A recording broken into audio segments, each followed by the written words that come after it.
The way I want to finish up Fascinating. this wonderful conversation is I just find myself thinking that the intellectual resources for making sense of this and actually having a truly scientific foundation for economics and all other aspects of humanity, the resources for this really are only have become available within the last few decades. And that seems to be almost a shocking thing to say because it kind of places us as at an important moment of history. I often say that the last 50 years is more than 10% of the scientific revolution. It's only when you combine the study of complexity, which takes beyond the whole apparatus of mathematics, formal mathematics.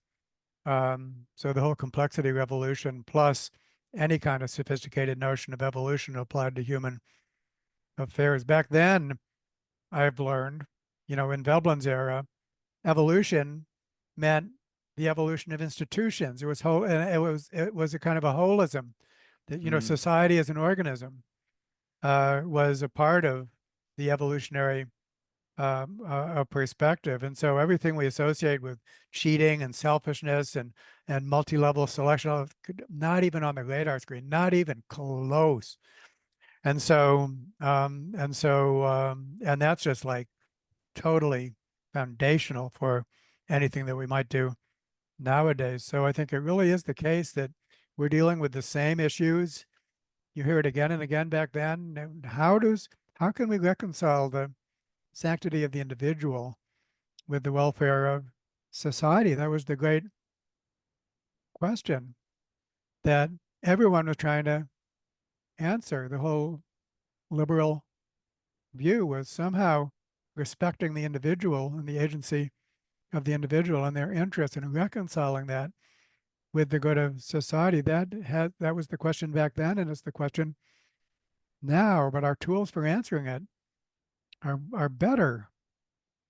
So anyhow, I think that your book provides wonderful, wonderful historical background for that. So I hope it is widely read. thank you, David, and yeah, thanks for having me on. And no, I'm really interested in exploring the organic metaphor for society. I think we've been driven by a largely mechanistic metaphor, and the organic metaphor has been associated by people like Karl Popper and others with totalitarianism, and obviously, and that's a whole nother subject. But I think that in our age, when we are realizing more and more the damage that we're doing to the natural world and the way in which the society and economics that we've created just doesn't fit in the planet, which is our home. I think we need to look again at those organic ideas and metaphors and work out how we can interpret them better too, as you say. um, uh, yeah, create a better scientific theory going forward. Yeah. All righty. Well, I'm looking forward to more and happy to have captured this conversation for others. Thank you very much.